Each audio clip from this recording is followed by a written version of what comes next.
Hola chicos, ¿qué tal? Este canal se ha abierto con el objetivo de poder estudiar química, pero la vamos a estudiar con libros. La apertura de este canal va a ser con el Petrucci. Este libro me ha acompañado para prepararme para ingresar a la universidad. Entonces, la temática es estudiar el libro con los diferentes videos que vamos a subir.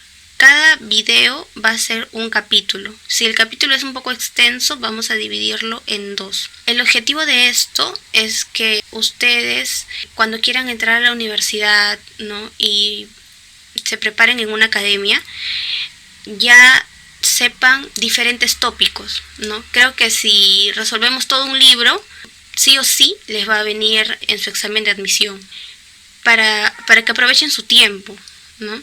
Vamos a empezar entonces con el volumen 1 y el capítulo 1, propiedades de la materia y su medida.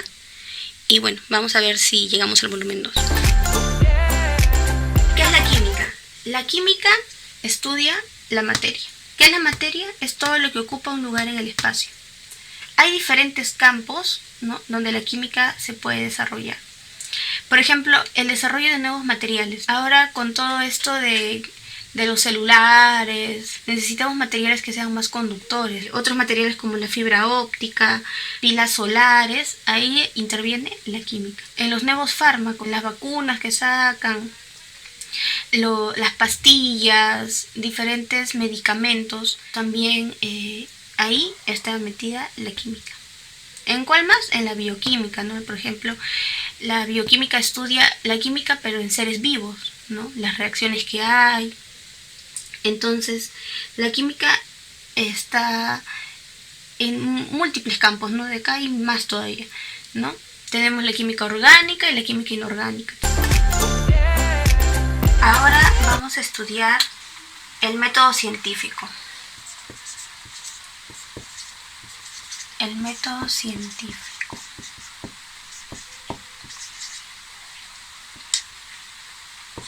En este caso, los científicos utilizan este método para adquirir conocimientos, ¿no?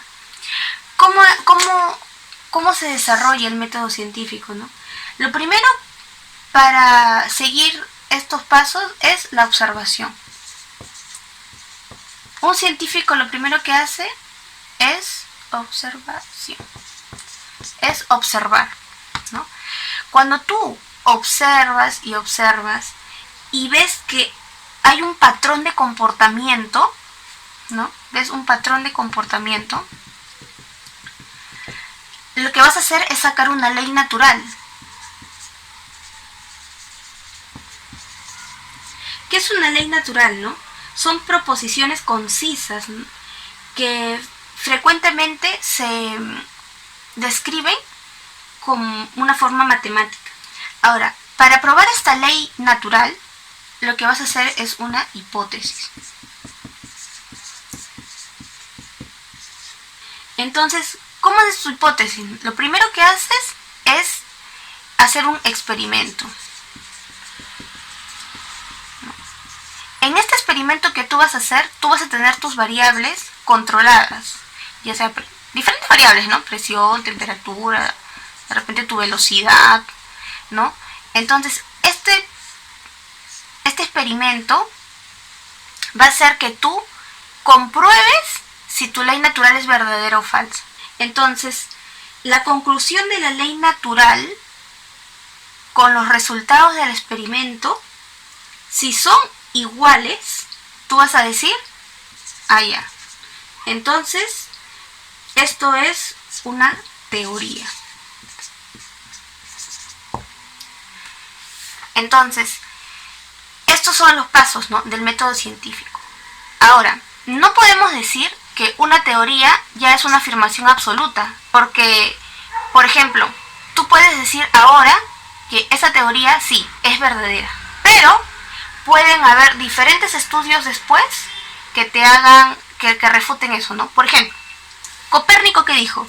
Copérnico dijo que la Tierra gira alrededor del Sol, ¿no? Este es el Sol. ¿no? Y sí, ¿no? Él hizo sus experimentos, observó, sacó su ley natural, hizo su hipótesis, con diferentes experimentos, dijo, ya, la Tierra gira alrededor del Sol. Pero luego, ¿quién vino? Vino Kepler. Ese es Copérnico. Y él dijo que giraba de una manera circular. Pero vino Kepler y dijo, ya sí, la Tierra gira alrededor del Sol, pero gira en forma elíptica. Entonces, ya vemos, ¿no? Estaba bien su teoría, sí, para su tiempo, pero mira, avanzó la ciencia, avanzaron los estudios y ahora llegamos a esa otra teoría, ¿no? Entonces, así va avanzando la ciencia. Entonces, si tú estudias química, o bueno, eres un científico, entonces tienes que tener en cuenta este método científico. Propiedades de la materia, ¿no? ¿Qué es una propiedad? ¿No? Son cualidades y atributos que podemos utilizar para distinguir una muestra de materia. Tenemos las propiedades físicas y las propiedades químicas. Una propiedad física es la que una materia presenta, pero tú la observas sin tener que modificar su estructura interna. No cambia su composición.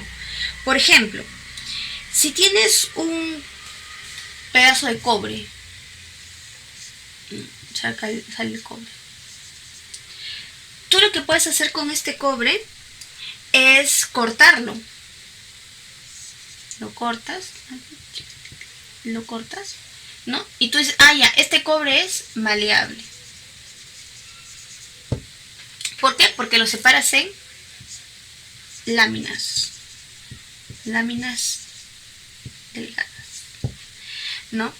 Entonces, si tienes un pedazo de azufre, ¿has visto ese azufre amarillito que es para sacarte el aire? ¿No? Dicen del aire de la espalda. Y así tú tienes ese de aquí, ese azufre, si tú lo cortas, no vas a decir que es maleable, porque no vas a sacar láminas de este azufre, ¿no? Sino que se convierte en polvo, ¿no? Entonces, si bien el cobre presenta la propiedad de maleabilidad, el azufre no la presenta. Entonces, no hemos cambiado su composición, porque cortamos el cobre y sigue siendo cobre, ¿no? Golpeamos el azufre y bueno, ya vemos que no es maleable, pero sigue siendo azufre, ¿no? Azufre en polvo. Entonces, eso es una propiedad física, ¿no? Cuando tú, para ver y observar esa propiedad, no cambia su estructura. ¿Y qué es una propiedad química, no? Una propiedad química es cuando tú, para observar la capacidad o incapacidad de la materia, necesitas cambiar su estructura. Por ejemplo, si tienes papel, ¿no? El autor pone papel como ejemplo. Tú dices, este papel, si lo pongo al fuego, arde, no arde, combustiona, no combustiona, se deteriora, no se deteriora. ¿Qué tienes que hacer? Destruirlo. ¿Con qué? Con fuego. Entonces tú ya ves que este papel se desintegró, ¿no? Entonces tú dices, tiene la capacidad de arder, ¿no? Así también te van a preguntar, ¿no? ¿Tiene la inflamabilidad? Si un compuesto es inflamable o no es inflamable, ¿no? Para saber eso tienes que destruirlo, pues, ¿no? Pasar tu material por fuego y saber si con el calor se inflama o no. Tu uju, por ejemplo, ¿no? Pegamentos. Entonces, cuando destruyes, ¿no? esa materia, para saber su capacidad e incapacidad, es una propiedad química.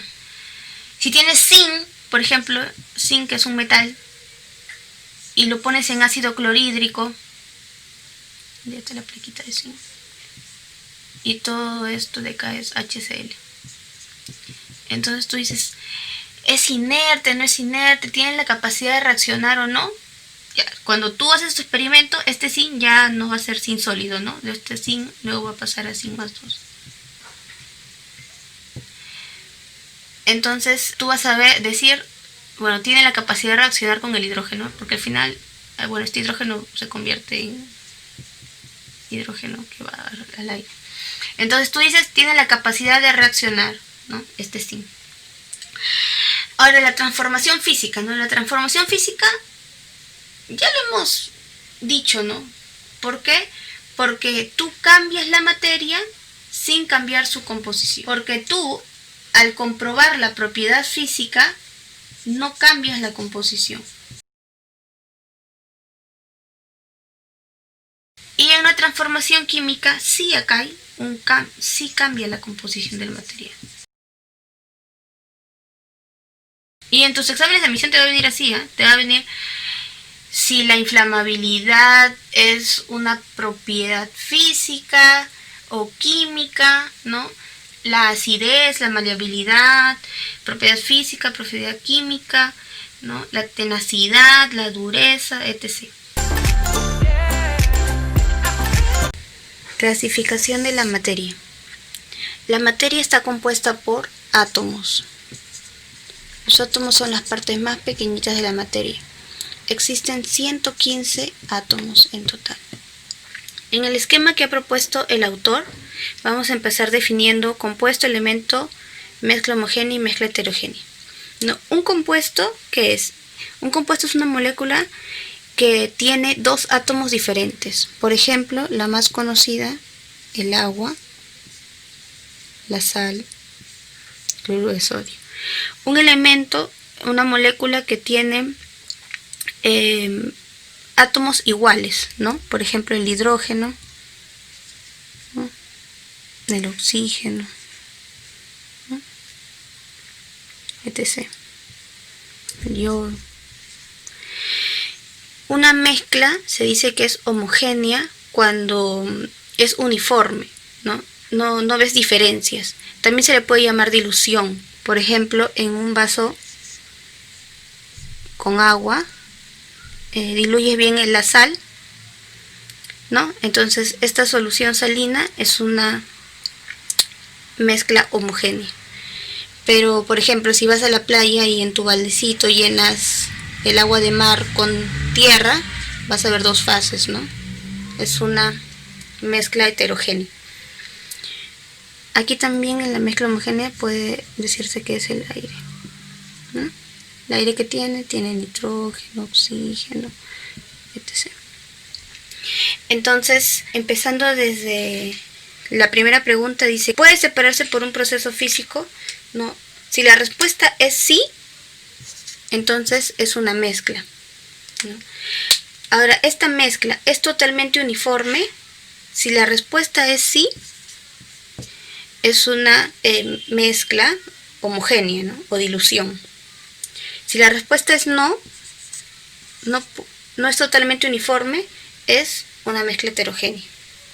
¿Cómo puede separarse una mezcla heterogénea, ¿no? ¿Qué proceso físico? Por ejemplo, puedes poner un embudo, para este caso, ¿no? Un vasito y papel filtro, ¿no?